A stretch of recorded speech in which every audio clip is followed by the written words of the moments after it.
Namaste. Namaste, Prabha. Namaste. Just hold on.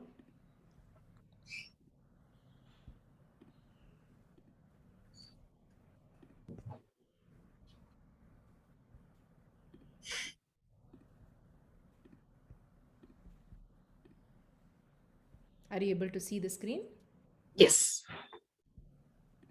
Yes. Yeah.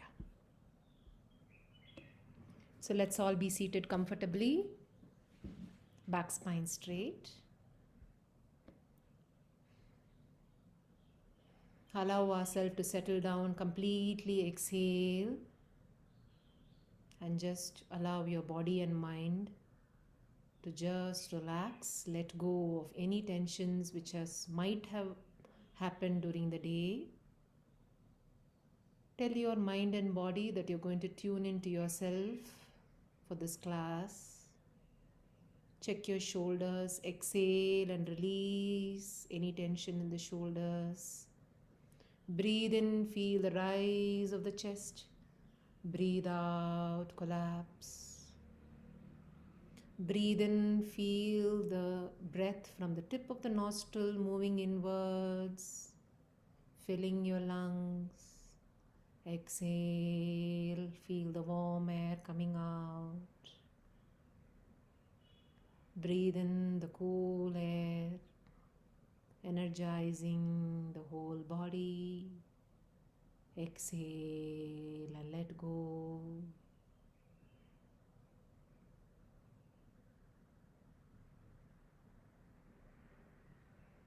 Palms and Namaskara Mudra. Feel the connection of all the finger points, the palms, the center of the palm, thumb pressing at the heart center, wrist joints pressing against each other, with absolute sense of humility, adoration to Bhagavan. Let's chant Om. Inhale. Om.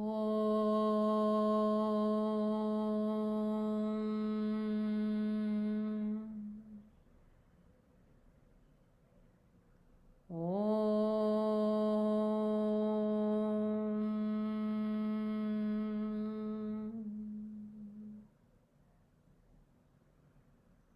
Om.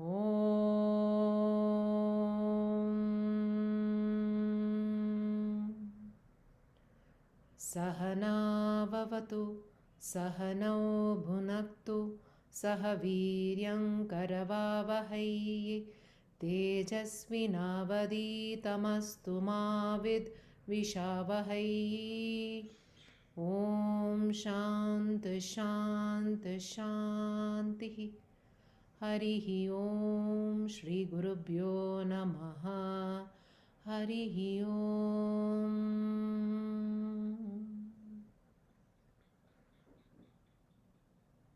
Om Namo Bhagavate Vasudevaya. Om Namo Bhagavate Vasudevaya. Om Namo Bhagavate Vasudevaya. Om Namo Bhagavate Vasudevaya. Om Namo Bhagavate Vasudevaya. जन्मान्द्यस्य यतोऽन्वयादितरतः चातेष्वभिज्ञं स्वराट् तेने ब्रह्महृदाय आदिकवये मुह्यन्ति यत्सूरयः तेजो वारिमृदां यथा विनिमयो यत्र त्रिसर्गो मृषा दाम्ना स्वेन सदा निरस्तकुहकम् सत्यं परं धीमहि सच्चिदानन्दरूपाय विश्वोत्पत्त्यादिहेतवे तापत्रयविनाशाय श्रीकृष्णाय वयं नमः। नारायणं नमस्कृत्य नरं चैव नरोत्तमं देवीं सरस्वतीं व्यासं ततो जयमुदीरयेत्। ततो जयमुदीरये. Let's all bow down, keeping Krishna in our hearts.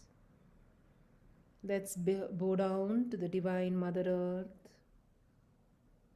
Let's beautifully pray for a beautiful, enriching session today. Let my mind, intellect be open to receive the grace, to receive the learnings, to unlearn and learn many things today. Let me be nourished. Let there be peace everywhere and peace within me. Gently blink open your eyes whenever you're ready. Namaste once more.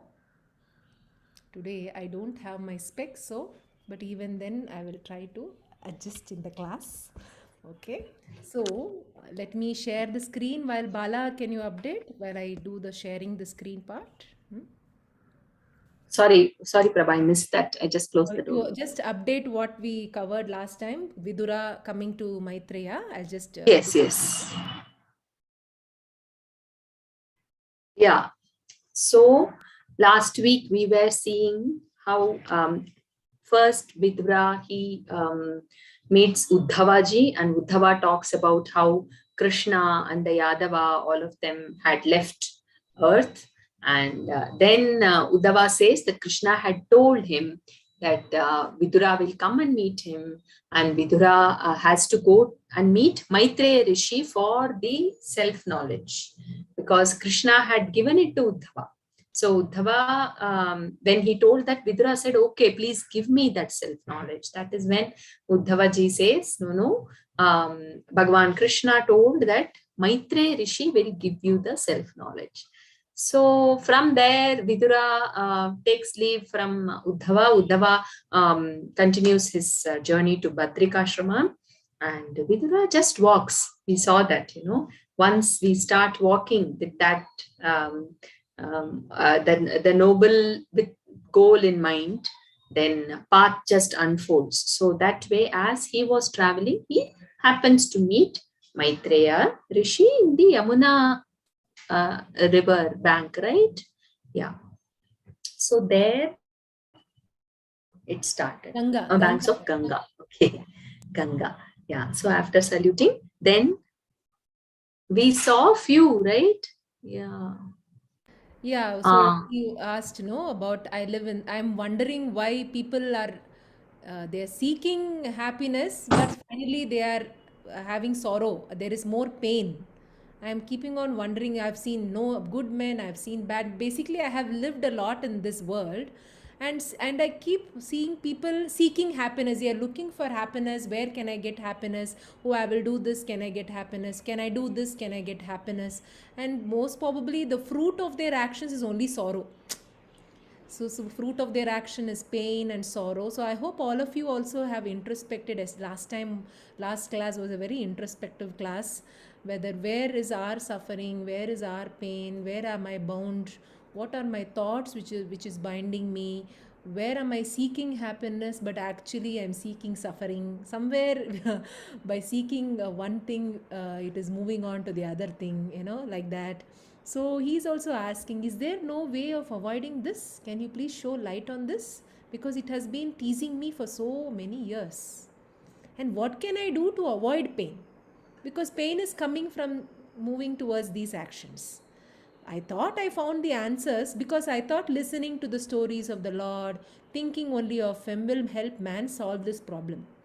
Because people like you who have been devotees have only one purpose. It's like last time we said, no, Narayana is like the sandalwood tree, and all the devotees are like the wind who just, like a breeze, spread the fragrance of the sandalwood to everyone.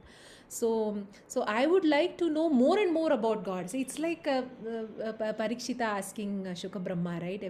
Basically, for a sense of peace, a sense of calmness, and also somewhere while seeking, listening to the stories of God, we also get answers.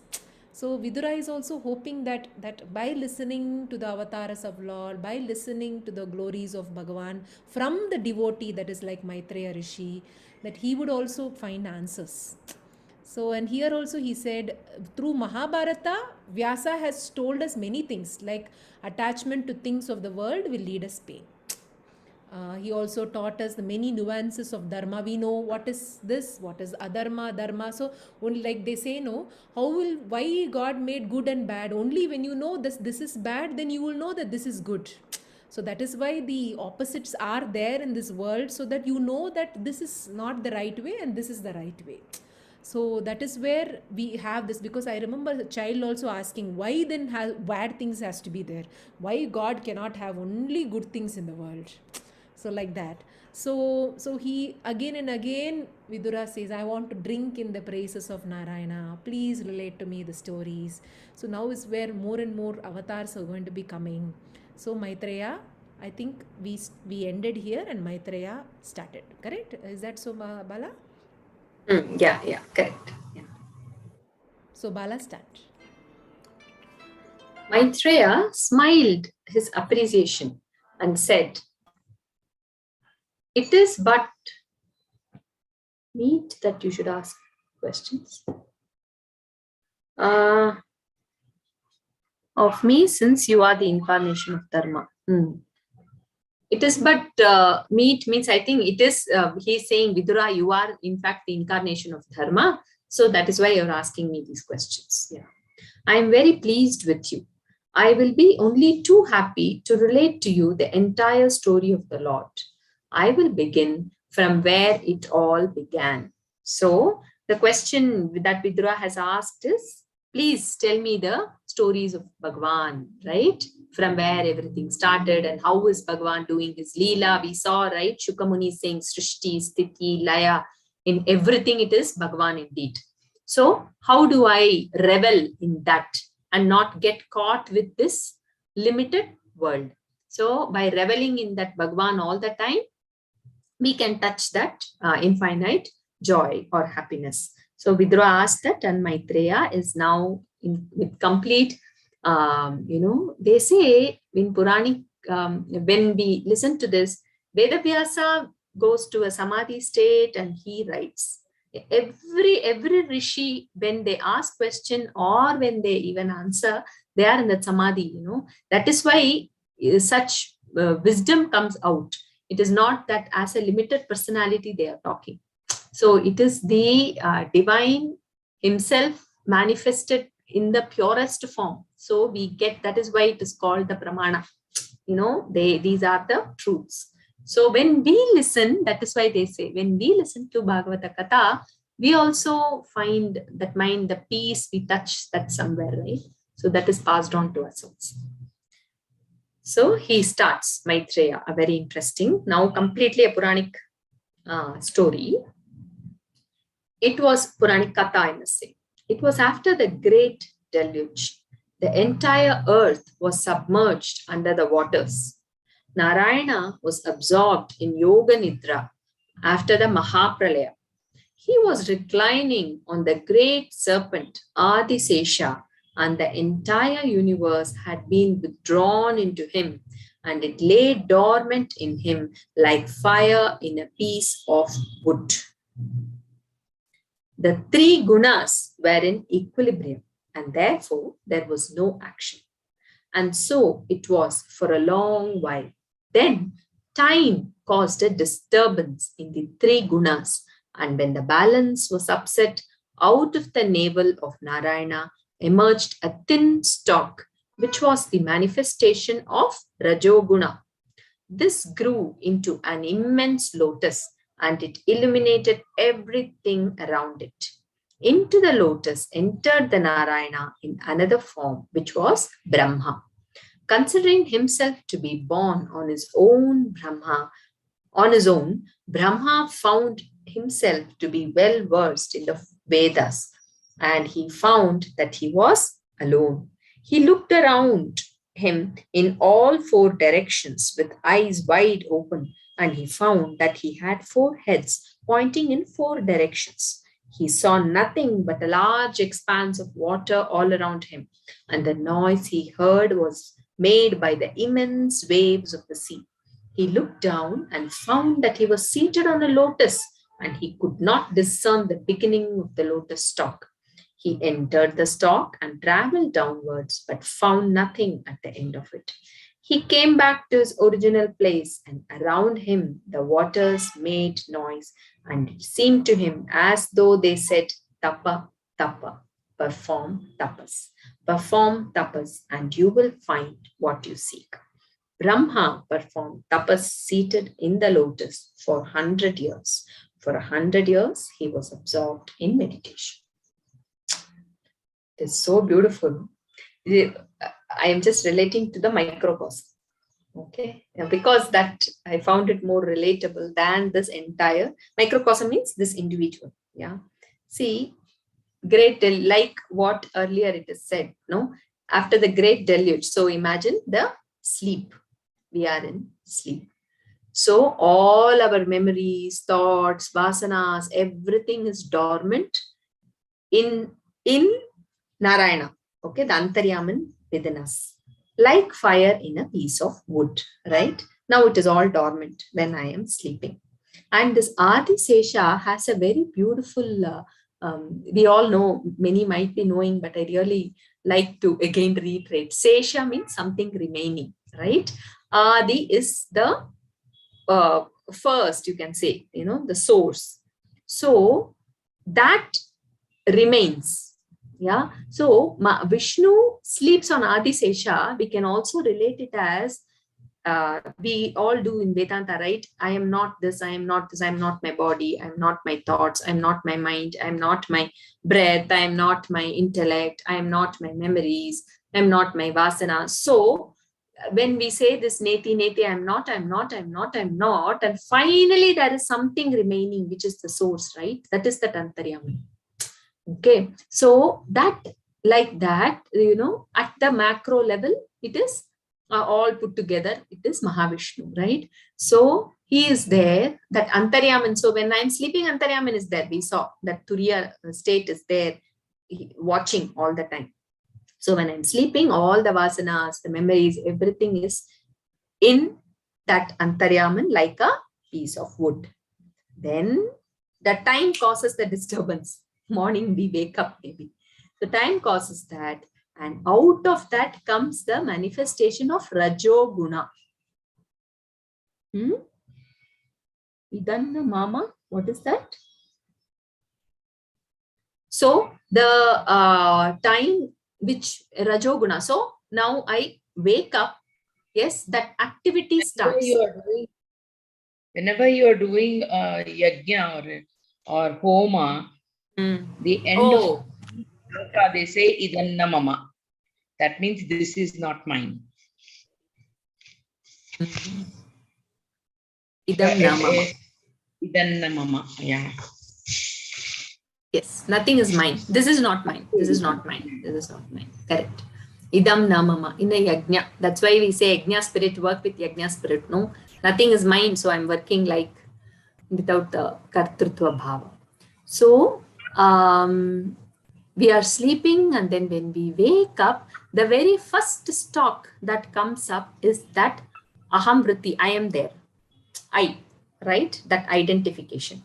So that's why Brahma is also the ahankara, the mahatattva, we say, the one who is for that identification that I exist. So the Rajoguna comes. Then after that, the entire activity starts for us. So I was just remembering this, relating it to our microcosm, at the microcosm level. And a very beautiful thing here is, see, the moment I wake up, yes, that Rajoguna is there, that activity has to be done, right? But I start.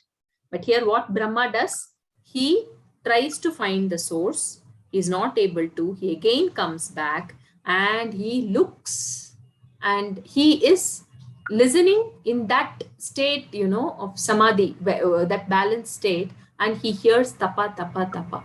It is the same thing for us too, right? That is why they say, Bhagavan Krishna says in Bhagavad Gita, tapas is dharma. So when I start in the morning, can I start with that before getting on to everything? Say, okay, everything that I idam na mama, like beautifully she said, Everything that through me that I'm going to do today, let it be like a tapas. Let it bring that divinity within me, let that get expressed in tapas. The whatever is within gets expressed, right? So let that divinity within get expressed through the various activities that I'll be doing today. So that again, that antaryaman, if we remember it as every activity, right from say brushing my teeth till that night brushing my teeth, that from that to this, if I can do everything as a tapas, that is, then I'm listening to that antaryaman within. He's telling us every day, tapas, tapa, tapa, tapa. And yeah, throughout. So this is what. When you mention about, when this is mentioned, the beautiful manifestation of Rajoguna, I'm sure all of you who are here remember all the three gunas, right? Tamoguna, Rajas, Tamas, Rajas, and Sattva. So it goes from Tamas to Rajas and Sattva. So if you would have seen anything involving that kind of some action, that Rajas is required for a person. Only if a Rajas is there, there is a drive to do something. There is an action coming from there. But now if you think, if you just change this scenario, whatever example, think that this is a drama and a scenario. If you say that Brahm, one second, somebody is unmuted. Okay. Okay. So Brahma is emerging into the lotus stalk. For example, he is filled with Rajoguna, okay, the Rajas. And he starts looking and then, oh God, why am I alone? I am alone. So he looks around here, there. Anxiety starts, I am alone, I am alone. And then he goes around, he sees nothing but large expanse of water. Is written, oh God, I'm alone. There is only waves here. What can I do? Nothing. There is more of anxiety coming. He looks down into the lotus stalk. He goes. Each time he's searching for something. He's searching, but nothing is there. The Rajas is going higher and higher, and then he comes back and there is panic and there is absolute, the panic and fear and all kinds of the things is clouding in his head. And if the sound comes from out, tapa tapa tapa, at that stage, is it possible for that kind of a person to hear that word tapa, or to interpret the tapa? The interpretation also is different, because that is where we also, it is important for us also here, very very subtle way of giving lessons to us. Every paragraph gives a subtle way that like Bala said, in our waking state, in our Jagrat state, are we again in touch with ourselves? Right? How Brahmaji beautifully was in touch with himself, and when he is in touch, he heard that voice. That voice was, then he interpreted that yes, Bhagwan is telling me to do tapas. That time he is not saying, how can I do tapas? I can't sit like that. Nobody is there. What will happen to my food? What will happen? No. He never used his intellect to stop him. He just completely surrendered. Oh, I'm hearing this. This must be the sound of Bhagavan. This must be Bhagavan telling me. And let me perform. That's it. So there was no question asked. That is why Brahma was absolutely free from Maya, they say, right? He was the person who was absolutely free from all these clouding of the intellect or anything. He was a person who was absolutely free. That was what Bhagavan also had given, that, hey Brahma, you know what? I'm going to make you free of Maya. You are not going to be caught by that. So, and that is how Brahmaji had that heard that sound. So that's where, even in our Jagrat state, that is in our waking state, like Bala said, how we wake up, how we are waking up. We are waking up with Rajoguna. So what if we wake up with Tamoguna? What will be our attitude?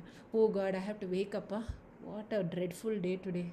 I have to do this, I have to do that, I have to sit and rot in the kitchen, then I have to do this, or I have to go to work and that boss is killing me. What is this? So these are all Tamogunas. Rajas Guna is, there is some hurriness, there is anxiety, there you need to do this action items like that. And what is a beautiful combo of Rajo and Sattva together? So that is, there is feeling of action, but it is done with a sense of calmness. It is done with a sense of connection within ourselves, and that is what a beautiful example is Brahmaji. He manifested with the Rajoguna, but after that he got in touch with his Sattva Guna. That then he was obviously beyond the gunas, and he heard Bhagavan speaking to him. That is where they say, some children, they say, I do not know how somebody can speak from within. How will I know this intuition, this thing and all? That is we will not know unless we learn to connect with ourselves. So some people can feel it because they are in touch with themselves. So somewhere you feel that I'm feeling little uncomfortable. Can I think what my antaryami is saying? Okay, maybe don't go there. Something it is telling you to do that, and you're doing it. And you'll find that most of the time it was the right way to do it. So this is where every paragraph here is giving us beautiful lessons here, and we can, it's important to just not look at it like a story. Oh, Brahma came. Oh, he performed tapas. Oh, 100 years he performed. Oh, so his 100 years must be how many years for us? We go into intellects. We start calculating, oh, Chatur Yuga, that Yuga, this thing. We get carried away in those aspects. It is good to know that, but finally come back.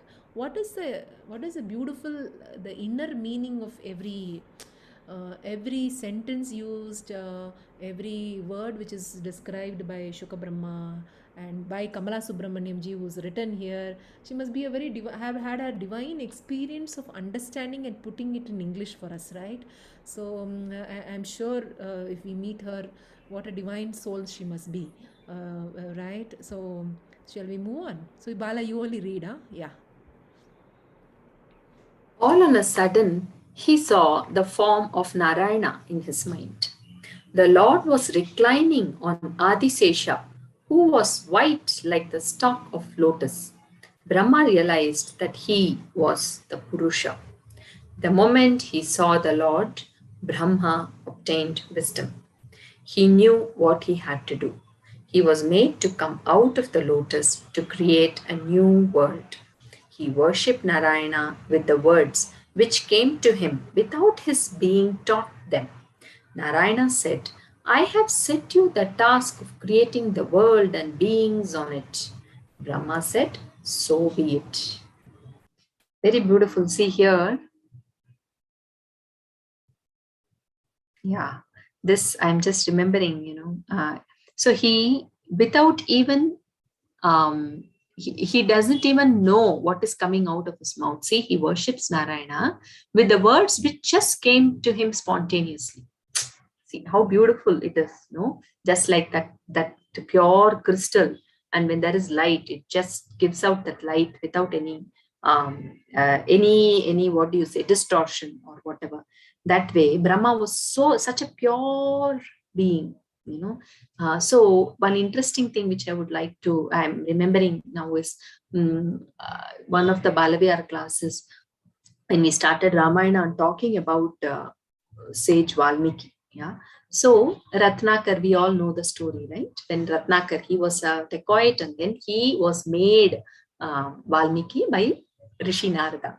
So one beautifully one. And then I said, the first that hunter, that is a story. Quickly to tell that, it is like Valmiki is sitting in the Tamasa river bank, and he decides to take bath, and he starts going, and it was a beautiful morning, and he is lost in the beauty of nature. He's just lost there, and he is in that state of samadhi, looking at everything around him, so peaceful. And as he was there, he sees two crowncha birds. This is the first thing, right? He sees two crowncha birds sitting on the tree, and there he looks at it, and it is so beautiful too. Those two birds are nicely talking to each other with so much love, with that. And Valmiki is lost.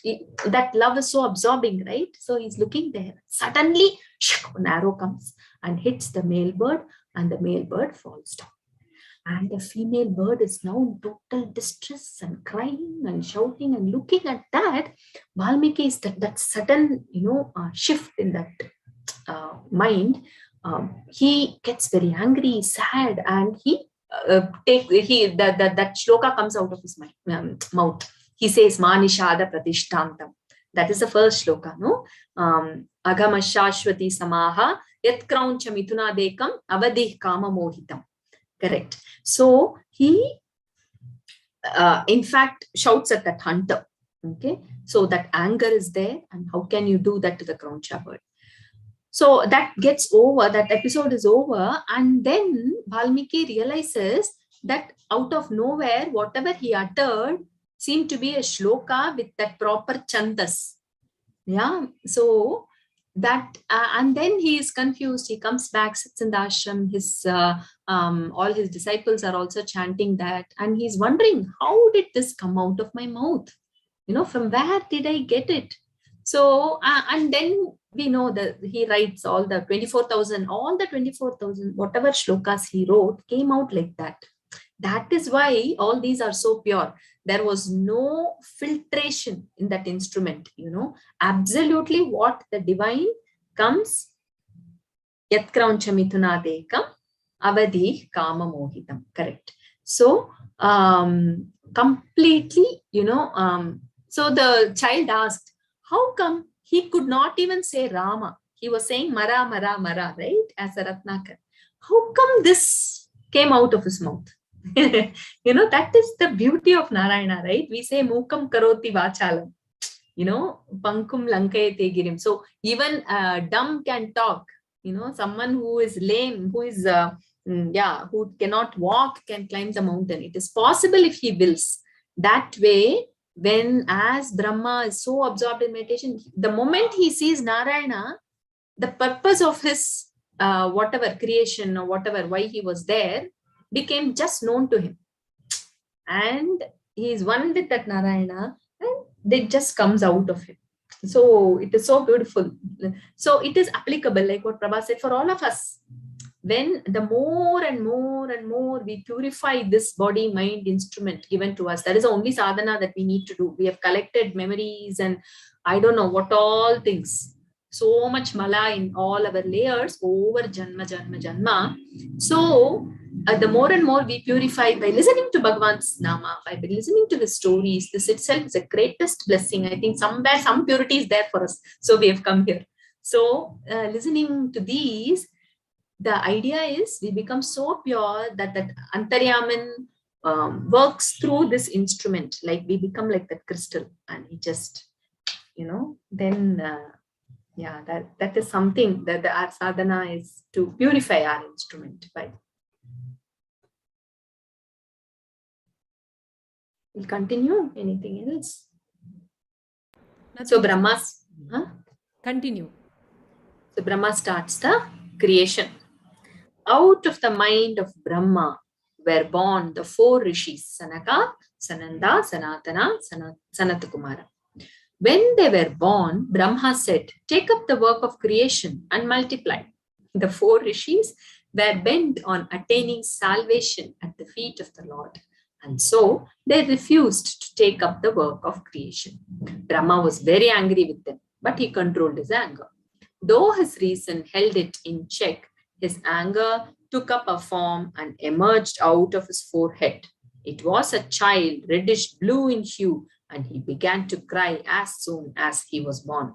Please give me a name and a place where I can stay, cried the newborn, and Brahma said, do not cry. Since you cried the moment you were born, I will call you Rudra. The heart, the senses, life, the sky, air, fire, water, earth, sun, moon, and tapas. These are the places assigned to you. You can go now and produce many in your image. In your image, yeah. You want to say something, Prabha? No, just to, I think somebody has written a personal message. So just to make you all understand once more, so in case English is a difficulty, that is Brahma out of the mind. So you should think, because now from body, from tongue, from everywhere it is going to be coming. So it will be interesting if you want to write down a nice timetable, table if you like all that. Okay. So out of the mind. 4 rishis, Sanata Kumaras were born, the Sanaka, Sananda, Sanatana, Sanata Kumara. And then, like a parent tells a child, I want you to do this work. Now the children said, no, no, Appa, this is not, I do not want to do this. I want to fall at the feet of Lord. I am not wanting to be interested in the work of creation.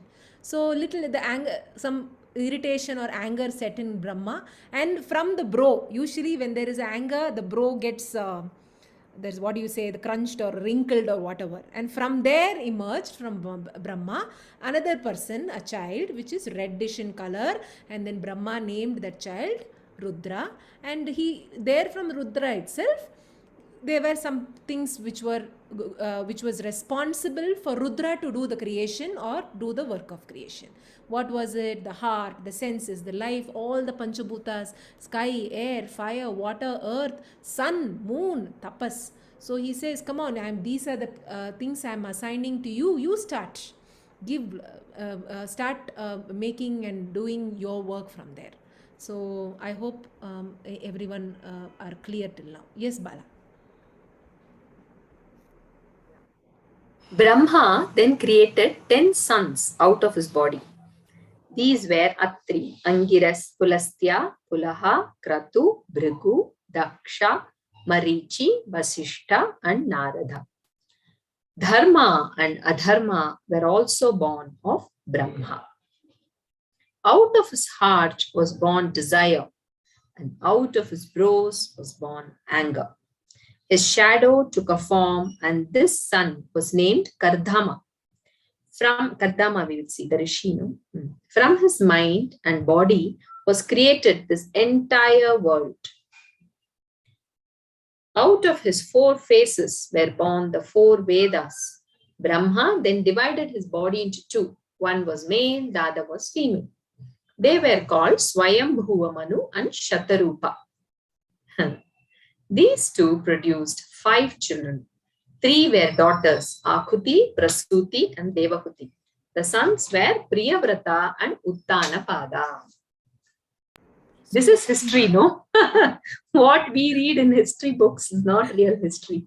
Yeah, because now from all these rishis, because from his body, from his mind, Sanata Kumara, from his bro, Rudra, and from his body, these 10 rishis, right? And remember, these rishis, all of them will be coming because they will be marrying someone and then they will have children, like that it will go. So all of them will be coming here: Atri, Angiras, Pulastya, Pulaha, Kratu, Bhrigu, Daksha, Marichi, Vasishta, and Narada. And then out of his heart, from the bro, anger came. Out of his heart is easy to remember for us. Out of his heart, out of everyone, the heart always, the kama, the desire only comes. And then, so then he also remembered that he has to have a feminine and the male concepts, beautiful energies, that male energies and the female energies, like the sun and the moon, which he gave the responsibility to Rudra. He felt that the 2 feminine energies also need to be there. So the Swayambhu Manu, Shatarupa, and the energies beautifully blended together. Then they had 5 children, and they're all very important. Uttanapada is the father of Dhruva. Okay, remember all that. So because all of them will be coming now, Akuti, Prasuti, Devahuti, because they will be marrying the rishis. They would be marrying like that, and that's how the creation is going to be beginning. Like that. So, any doubts here? Anyone wants to put it in chat? Yeah, an excellent example of delegation of work.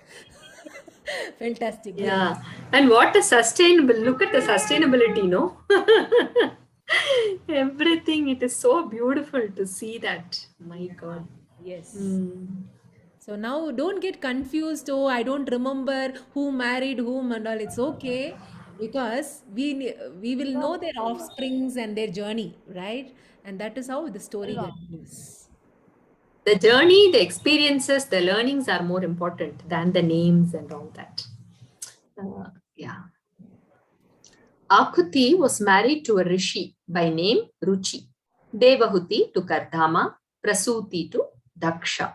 And the children of these were their descendants that populated the world. Yeah. So now we are coming to fantastic, beautiful avatara now.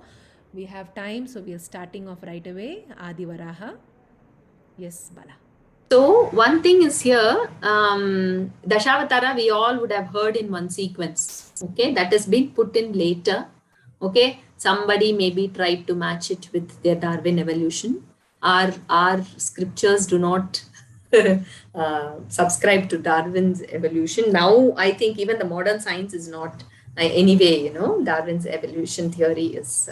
But just to probably sometimes, this intellect needs some kind of mapping. So somebody found that and they have put that in order. But Dashavatar in Bhagavatam, we don't see that in that order. It doesn't come that way. Okay, this is we will go like this. This is how when Maitreya Rishi is giving the creation. So all the rishis are done now. See, the raw materials are there. If you see, Rudra is there, right? All the Panchabhutas are there. The sun, moon, all the energy givers are there now. And then the rishis are there. And, what else came after rishis? Then this from the body. Yes, from the body, the rishis came. Finally, yes, the dharma also came, so that this then male and female. See, and then Manu and Shatarupa. There is also another thing. What they say is Brahma. Another somewhere I've read, I don't remember. He did all the first completely with Sattva Guna in the mind.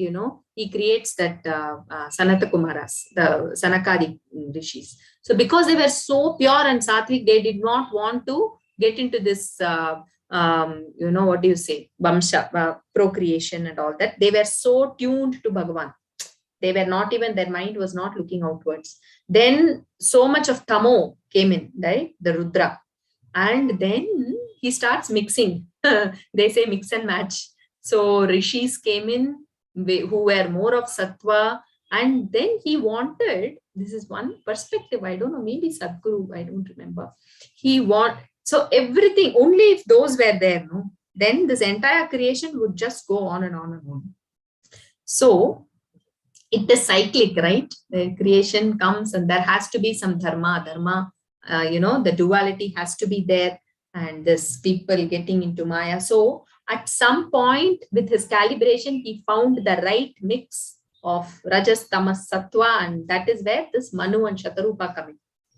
Yeah. Then from there, everything, Manu, Shatarupa, now Manu will ask where to go and, live. So the Manu is our first human, we say, right? So the human beings get created. After that, this creation and dissolution start happening. Until then, everything is by nature. Everything is happening according to the nature. Only human beings are capable of going against nature and bringing in some kind of, this is one of the perspectives that I got. Yeah, Adivaraha. As soon as he was born, Swayambhu Manu approached his father and said, "Please command me as to what I should do, and I will obey you." Brahma was pleased with the words of his son and told him that the work of creation should be continued. "I will do it, my lord," said Manu. But he continued, "But please indicate to me the spot where my creations are to live. I am prepared to take up the task of creation, but the earth has been submerged during the great deluge. She is now in the Netherlands. If you can get her back, I will then be able to do what you wish." Do I continue, Prabha? Anything? I think the paragraph was very clear, right? I'm Yeah. sure everyone was very easy to understand, no? Yeah. Anyone has any questions, can please feel free to put in the chat so that Brahma was nonplussed. And he thought to himself, how is the earth to be brought up out of the netherworld? How is the work of creation to take place? Narayana, you commanded me to create, and it is up to you to help me solve this problem. He thought of Lord Narayana. So this was something beyond Brahma's capability, right? To bring out earth from somewhere. Where is earth? He doesn't know now. As he was absorbed in meditation, all on a sudden, Out of his nostrils jumped out a tiny boar, the size of a fingernail. From the moment it was born, it assumed immense proportions. All those who were watching it realized that it was Narayana himself who had donned the form of a boar to raise the earth from below. Yeah. I think did Tejo Mayanandaji or who somebody mentioned why a boar came from his nostrils, isn't it, Bala? Yeah. It was so beautiful. I think, see, Mother Earth, divine Mother Earth.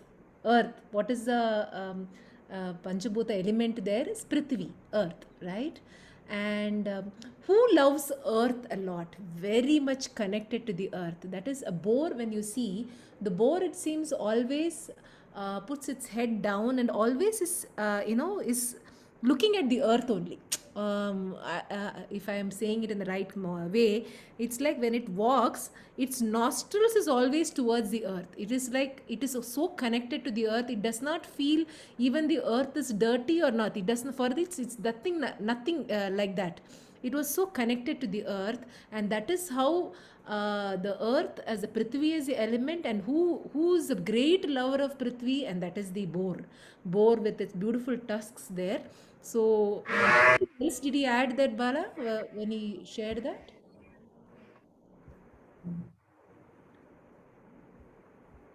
Netherlands spiritually means. Sorry, uh, I did not understand your question, Lakshmi Nandit. Netherlands spiritually means what is it? Yeah, She is ma'am. now, In that first paragraph, we can see the last second line, the Netherlands. So, yeah. what she is now in the Netherlands. Like, what does that mean? It does In a, mean that if, for example, I don't know where it is, so I don't know, it must be in the Netherlands. I do really don't know where the divine Mother Earth is there. So a place where I don't know its location. It's in the Netherlands. It's like a sentence like that, nothing else.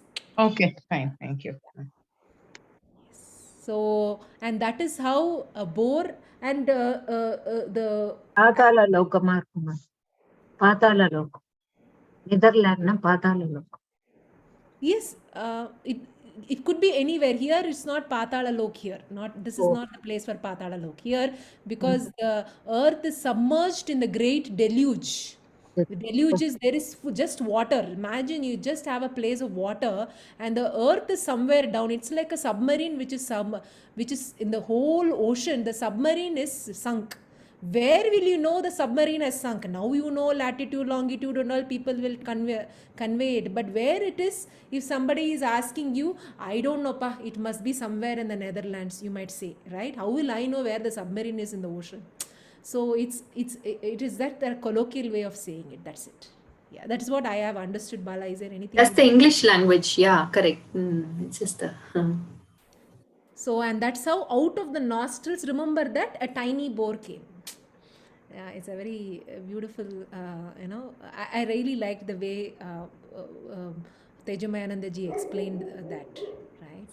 One more point is Prithvi, the our Jnanendriyas, we say our senses, right? 5 senses. The seeing, hearing, right? So Akash, Vayu, Agni, Jal, Prithvi. In that, for Prithvi, it is associated with smell, the sense of smell. That's why, when that water, we all say, it is in Tamil, we call it manvasane. When that first rain, we can smell. And Prithvi brings out that smell. Fire, that brings out the sense of, I think water brings out the taste. Fire brings out the seeing, because that is how we start seeing, right? And so each of the Akash, Vayu, Agni, Jal, Prithvi, right? So Vayu, it brings out the hearing, even. So that way, Prithvi is associated with our sense of smell. So that is also interesting here. It is said that, from Brahma's nostril, it comes out in the boar. So there is so much connection with, tiny, tiny connections in every sentence, if you see.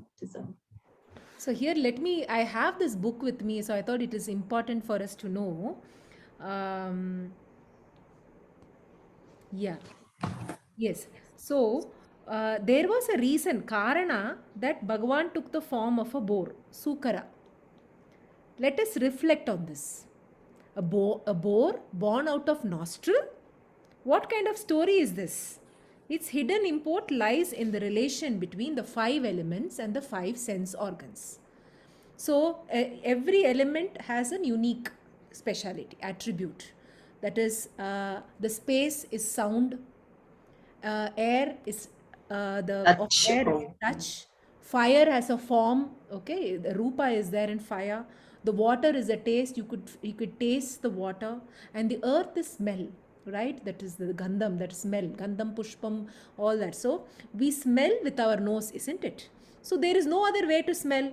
The Lord has given each sense organ the ability to perceive only one particular type of object, not more. So he's given every sense organ one duty only. Okay. So smell is the attribute of earth. So to free Mother Earth, the Lord came in a form that was most endearing to her. If you ponder on who loves the earth the most, then it is the pig or the boar, Sukara.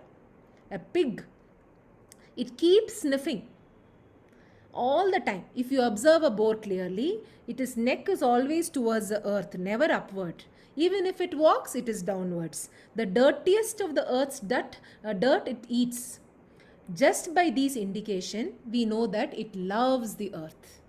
So with this kind of intense love, it's like a cow, it's like a calf which is born and the cow licks it. The mother cow licks the calf, right? Even though the calf is filled with all the dirty, all the fluids of the placenta and everything, but the cow just licks off that and then beautifully licks it clean. So that is the expansion of expression of love. So here Bhagwan is that Bhagwan is expressing his love for all of us and for the divine mother earth by thinking like this. So the Lord manifested as an ardent lover of the earth as a boar. He emerged from Brahmaji's nose just to show that he would rescue the earth himself and that he is in all forms, fish, tortoise, boar and any other. And he continues to manifest in different forms, and yet he is changeless substratum in all the forms. So Kabir Dasa has written a beautiful couplet, it seems.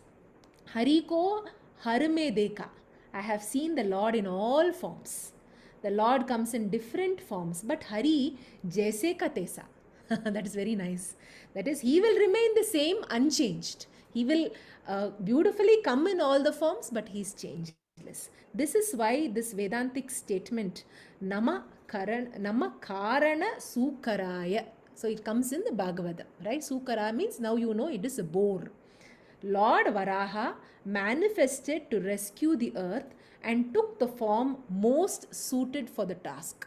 Because many of you will be wondering, right? Actually, I also did not know why he took the form of a boar.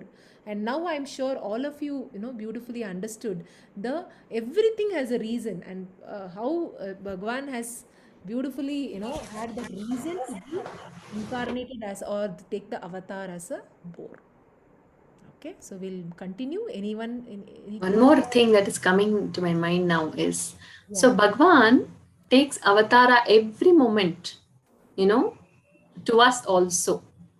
See, imagine Earth was in that, she was in that Patal Loka, wherever, so much fear. We know, right? Hiranyaksha had captured and, so much fear. So look at the love of Bhagwan. He takes the form which will endear Earth.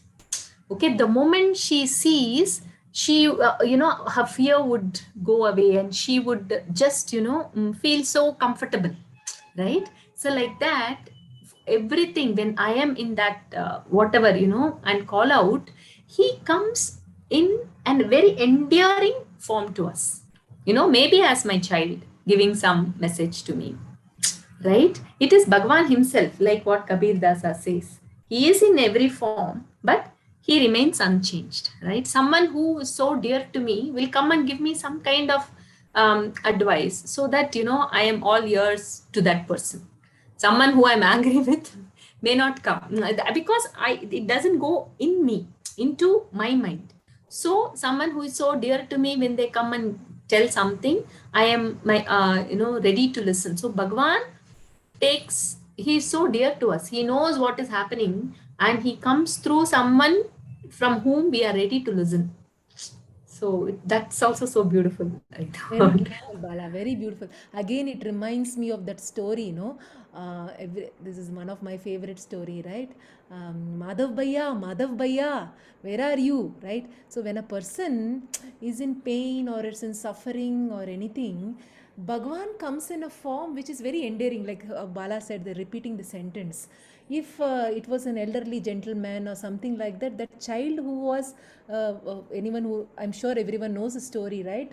You remember the story where this boy is so scared of crossing the forest and he's so worried about it, and Bhagwan comes as his elder Bhaiya. And then walks along with the boy, and the boy holds his little finger and walks along, Madhav Bhaiya, Madhav Bhaiya, Madhav Bhaiya, like that. So, and that is how Bhagwan has beautifully, that fear has completely moved on to that full surrender. It was just, that's it, the boy was surrendered completely to this boy. So here Bala beautifully brought out the point is the divine mother earth must be very scared, very very scared, because under the strict this thing of Hiranyaksha, is like how Sita was feeling when she was kept in the Ashokavana, and Ravana was kept on prodding her, right? And how Hanuman comes, and then, and he comes like kutti, like a small person. No, he is not showing his might. He comes like a small, very very insignificant looking person, and how she feels that comfort, that comfort immediately, and then she just feels a sense of calmness within. There was so much of agitation. She keeps asking, right, has Rama forgotten me?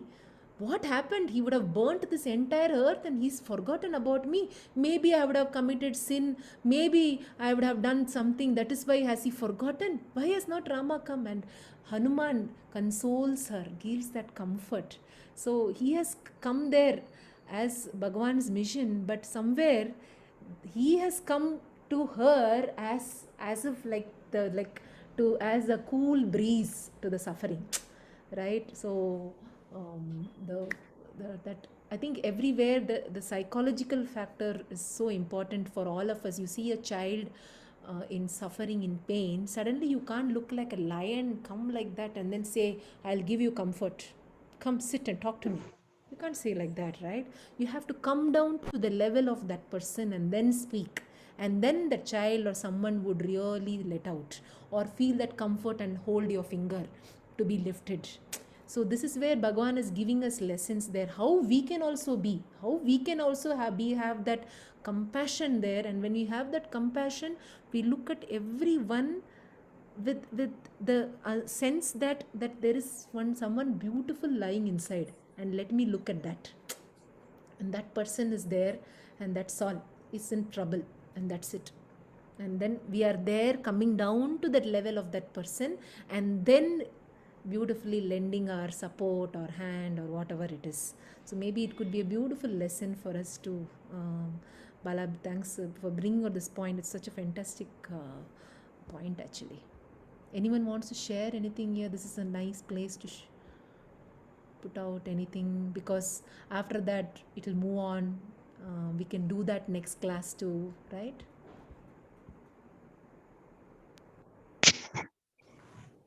I think we can also say that, how the newborn baby recognizes the mother, with the smell of the milk.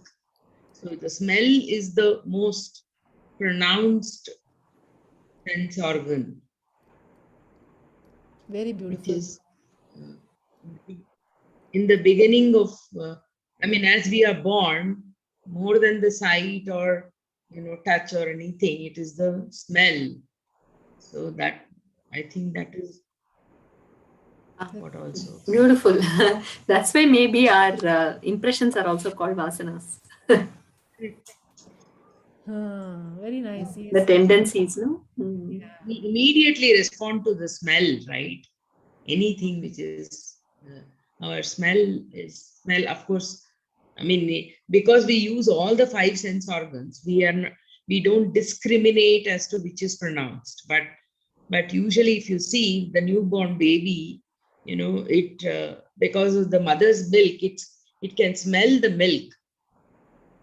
So that is why usually to comfort the baby, when the baby is sleeping, if the baby is waking up, usually they give a mother's sari next to the baby to be held. So that's how if you see, if you have read Peanuts, you will see always a blanket, right? So it's just that because it carries the smell of the mother. Very beautiful. Very beautiful. And I was Yeah. just thinking, like you told very beautifully, the other sense organs, like we could not hear maybe one day, we could not see maybe, we could not speak maybe, but I think we would never have heard, or maybe not much, maybe I don't know. I'm sure some doctors would have heard some cases, but that person has lost his sense of smell. Yes, sometimes maybe his receptors would have completely gone nil or whatever it is, but usually not to that extent. Like you said, it's, I think, what a outstanding sense organ it is, right? Very beautifully brought forward, Annapurna. Thank you. Anyone else I wants to think, share? yeah, that's how we can relate to the boar. I mean, it kept me thinking as to why he took the form of a boar. Usually, I mean, it is very intriguing. Like Intriguing. we Very. always think with intellect, right? Why he took the form of a boar. Like, so I understood that today so well, actually, I think, yeah. Yes, yes. It's So many things, no? Like Swami Abharajitananda ji says, supply demand matching, right? When there is a demand, according to the demand, supply is given. Yes, when I am hungry, right? I need food. I don't want if someone is coming and offering me clothes, I will not even look at it, right? My entire system will look for food, and if the food is somewhere also, I'll be able to immediately know that there I'll get the food, right? So like that. Now for Mother Earth, with so much compassion, he is coming, and he knew what she would be so sensitive about, which is the strong thing for her. So with that, he's coming. It is so touching, actually. Never thought of it like this. That Bhagwan is so compassionate that he comes to our level so that we can recognize, and that demand is matched also with the supply. Beautiful. He has actually given us that very first sense. We don't think about it, actually. I mean, we do talk when the babies are born, we do talk about it, actually, the smell of the mother, the smell of the mother. But as we grow, we completely forget that. We are so engrossed using all the five sense organs. We just simply, I think that is why, the practice of, mauna and not seeing and other things were followed earlier. Keep silence for a day. I mean, how it feels not talking or not listening to something. I mean, Bapu ke Teen Bandar is a very stark example, isn't it? See no evil, talk no evil, and then this thing. I think he was the one who actually practiced that. Mahatma Gandhi practiced silence. If you see in his experiments with truth, I mean, he did practice silence. I mean, he wouldn't talk. So even when they had a very important meeting in the Congress, he would say, "Today is my Mauna Vrat day. I will not speak." And he stuck to his resolve. Yeah, like Raghuramji said, no, Great that people are there. self-restraint, Only we have to we follow their keep practicing footsteps. That's all. self-restraint, it becomes very important for us. That is why the vrata, the upavasa, when you say upavasa is, Upavasa. yes, the upavasa is you are Yeah. connecting to the upa, that is, you are connecting to the inner self. That was the concept of upavasa, Upanishad, upavasa, Yeah. so all that. So everywhere is Yeah. connecting. It's not like I am doing upavasa, and we are the drum. So I'm doing upavasa so that at that time, what can I do? What can I sit and pray or sit and be Yeah. connected? So these are the ways we are restraining or we are harnessing our sense organs. You keep neatly, nicely like the charioteer is harnessing it. That harnessing I, sometimes. I just want to share one anecdote. Uh, this was long time back when I was traveling. I used to live in Pune, and I used to travel to Bangalore. Okay, Bangalore during the vacation and other things. So once when I was traveling, I mean, mostly I used to travel sleeper class only. So there was this family of Jain family. So there were a lot of people, husband, wife, and I think the husband's sister was there. So she was very thin and very weak, and most of the time lying down. And so because it's a sleeper class, if one person lies down, then the others cannot sit. So it was very difficult actually. So after that, after some time, we picked up a conversation, and he said that today is her fasting day. So in Jains, apparently they have this 96 days or something like that. He was saying that one day they will eat, one day they will fast. So one day they will eat, and she was like, we could see her visibly that she was getting and upavas means they don't even drink water. So I said that she was dehydrating. I said that if you take her to the hospital, they'll put her on drips. And they said that no, I said, what happens if somebody falls sick? He said that mar jayenge, kya hoga? Bhagavan ka naam lete lete mar jayenge. That is the kind of uh, severity in which they follow that path. Yeah, they're pretty serious about this kind of things. I mean, it actually kept me thinking, like what a resolve it could be that, think of the Lord. Yeah. They have surrendered Yeah. completely. God takes care. That's it. Yeah, that is it. Yes, that's it. Okay. So let's Very nice, Prabha. thank Yeah. you, thank you, and thank you everyone. So Bala would like to close. Very, Yeah, very it's beautiful. Okay. Yes. What a beautiful session. Let us all sit comfortably. Let the body be at ease. Let us fill our mind with gratitude for all that Bhagwan has created and given here today for us.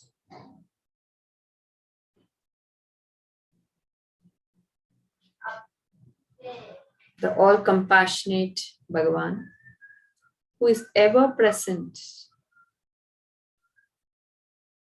within and without us. Compassionate, ever reaching out to us. All that I need to do is just connect to Him. With this thought, let us close the session today. Let us continue to feel the presence of this compassion all around, enveloping me all the time. Oh.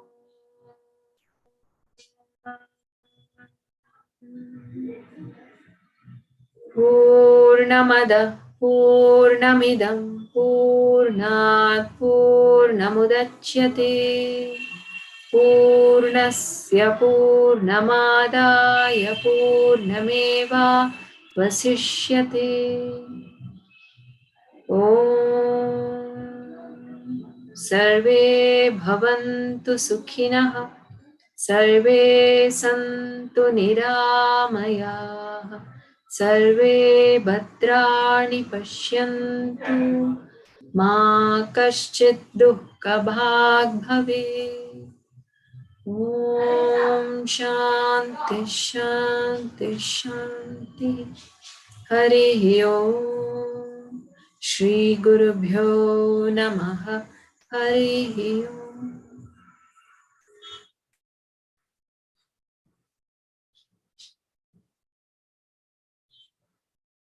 Rub our palms, make them warm.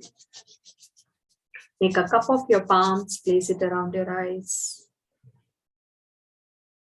Feel the heat energizing your eyes.